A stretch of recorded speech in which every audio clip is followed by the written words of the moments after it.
What if you could control your mind like a Roman emperor? Imagine this. You wake up, grab your phone, and before your feet even touch the floor, your mind is already flooded. Notifications, emails, worries about what you didn't finish yesterday.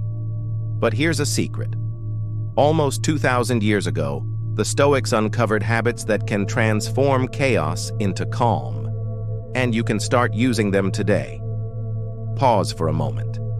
Ask yourself, do you feel like your mind controls you more than you control it? If the answer is yes, you're not alone. Most of us are caught in cycles of overthinking, chasing goals that never feel enough, and comparing ourselves endlessly. Exhausting, right? But what if I told you that the key to peace, clarity, and even happiness isn't hidden in some dusty scroll? It's practical, simple habits you can use right now. In this video, I'll walk you through 7 powerful Stoic habits that can truly change your life. And as we go, I'll ask you questions, answer them in the comments, and reply to others, because this isn't just a video, it's a community. Stay with me because the last habit might just flip your world upside down. Ready to take back control of your mind? Let's begin. Habit 1. Morning reflection. The Stoics believed every morning is a chance to prepare your mind for the day ahead. Marcus Aurelius would write in his journal reminding himself, "Today I will meet people who are meddling, ungrateful, arrogant, dishonest, jealous, and surly." He wasn't expecting perfection. He was preparing for reality. But here's what most people get wrong about morning routines. It's not about productivity hacks. It's about mental armor. Think about your mornings. Do you wake up rushing, already behind, reactive to the chaos of the day? Or do you take 5 minutes to anchor your thoughts? Practical step. Before checking your phone, ask, what kind of challenges might I face today? How do I want to respond to them?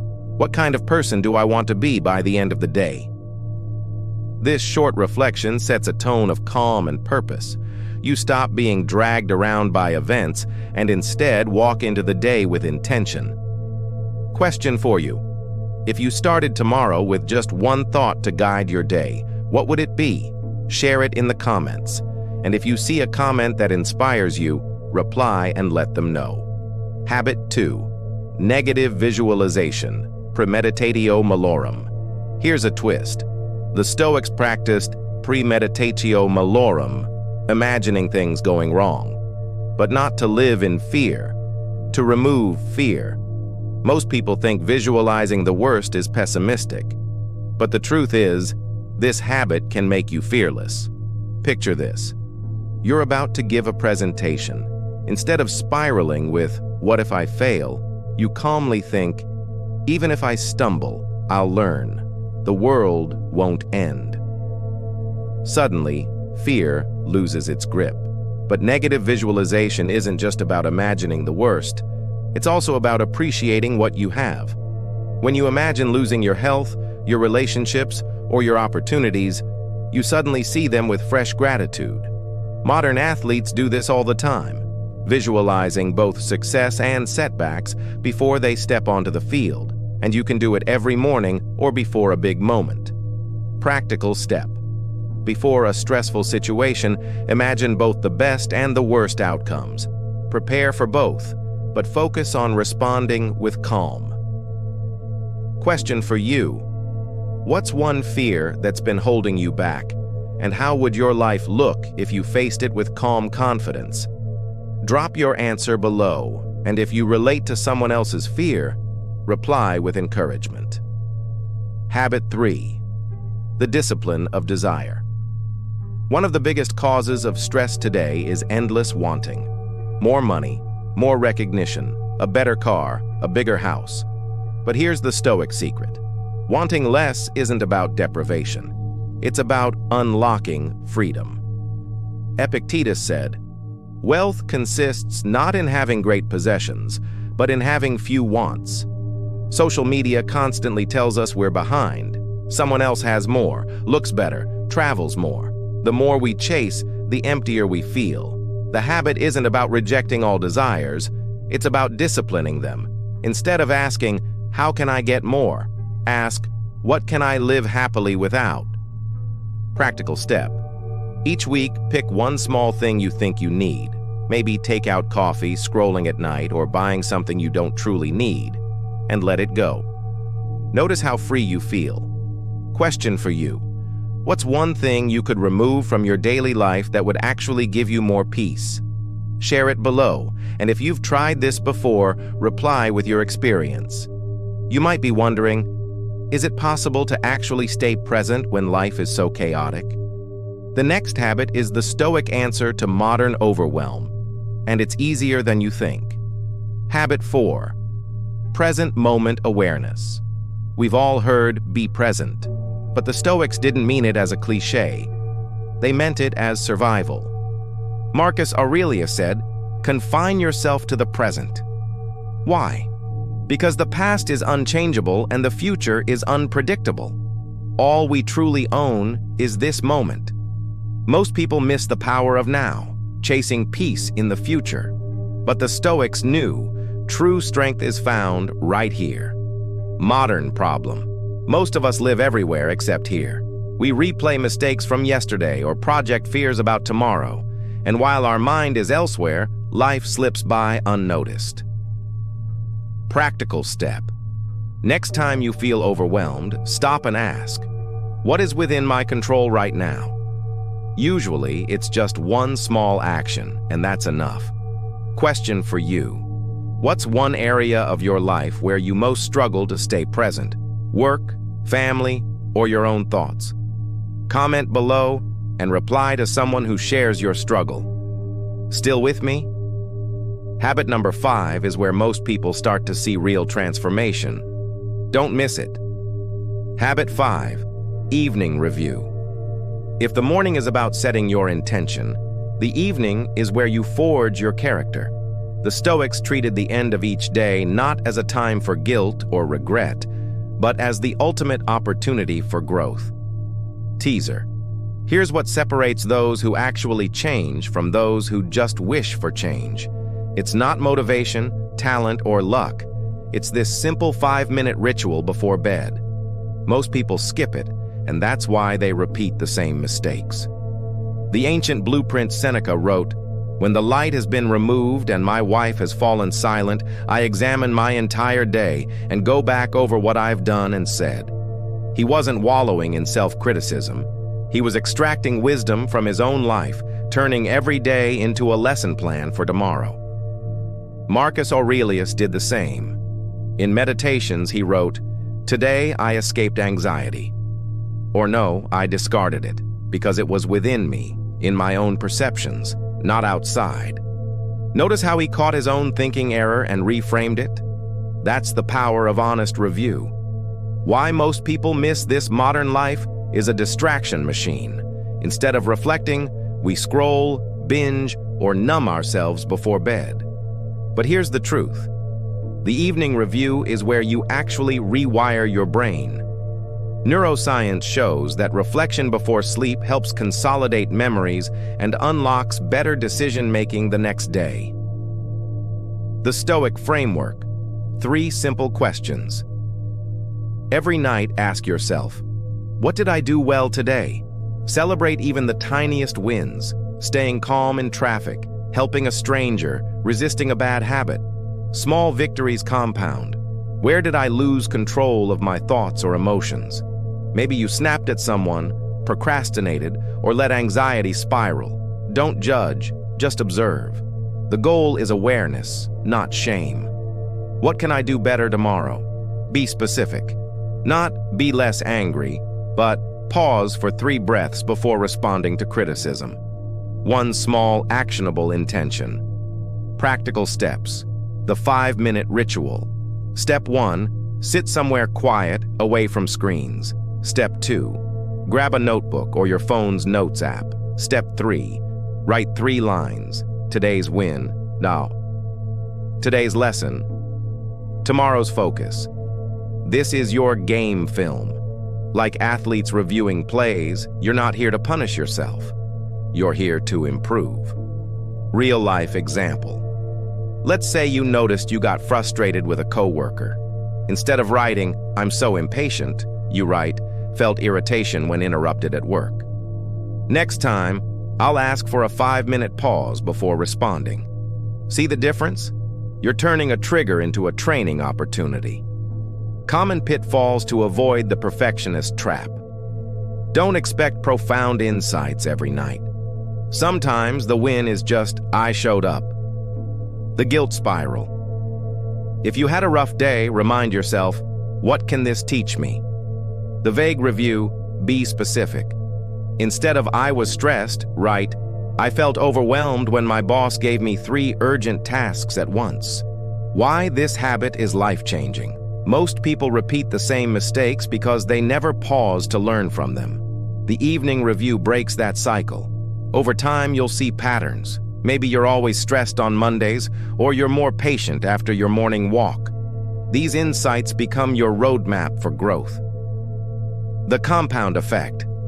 Imagine improving just 1% each day based on your evening reflections. In a year, you'd be 37 times better. That's not just math, it's transformation. Modern adaptation. The digital detox review. Before you pick up your phone for the last time tonight, spend 5 minutes with yourself. No screens, no distractions, just your thoughts. This simple shift can dramatically improve your sleep quality and mental clarity. Question for you. If you reviewed today honestly, what's one thing you'd be proud of, and one thing you'd want to improve? Share both below. And if someone's reflection resonates with you, reply with encouragement or your own similar experience. Bonus challenge. Try the evening review for just 1 week. Comment below with your commitment and I'll check in with you. Let's see how this ancient practice transforms your modern life. You've been building these habits to strengthen your mind and character. But the next habit, Memento Mori, might just change how you see everything. It sounds dark, but trust me, it's the most life-affirming practice you'll ever adopt. Habit 6, Memento Mori. This phrase means, remember you will die. Teaser. This might sound dark at first, but stay with me, because this habit could become the most life-affirming practice you'll ever adopt. To the Stoics, Memento Mori wasn't about fear or morbidity. It was the ultimate reminder to live fully, urgently, and with gratitude. Marcus Aurelius wrote, "You could leave life right now. Let that determine what you do, say, and think." Imagine how your priorities would shift if you truly believed that. Modern connection. Think about the last time you heard of someone passing away unexpectedly. For a moment, didn't everything feel sharper? Your worries seemed smaller, your relationships more important. That's the power of Memento Mori, not to create anxiety, but to cut through the noise and focus on what truly matters. Practical step. Each morning, whisper to yourself, "If today were my last, how would I live it?" Not to create panic, but to create focus. Advanced practice. Keep a small reminder, a coin, a piece of jewelry, or even a phone wallpaper that gently nudges you to remember life's brevity. When you see it, pause and ask, "Am I living with intention right now?" Question for you. If you truly remembered that time is limited, what's one thing you'd stop postponing? Share it below, and if someone's answer resonates with you, reply and encourage them to take that first step. You've made it this far, which tells me you're serious about real change. But here's the twist. The last habit isn't about you at all, and that's exactly why it's the most powerful. Habit 7. Service to others. Stoicism isn't just about inner peace. It's about how you show up for the world. Marcus Aurelius reminded himself daily, "What is not good for the beehive cannot be good for the bee." Most people think Stoicism is about becoming emotionally detached. But the truth, it's about becoming more connected than ever.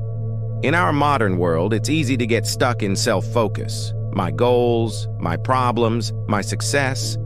But the deepest fulfillment often comes when we shift from me to we. Service doesn't have to mean grand gestures.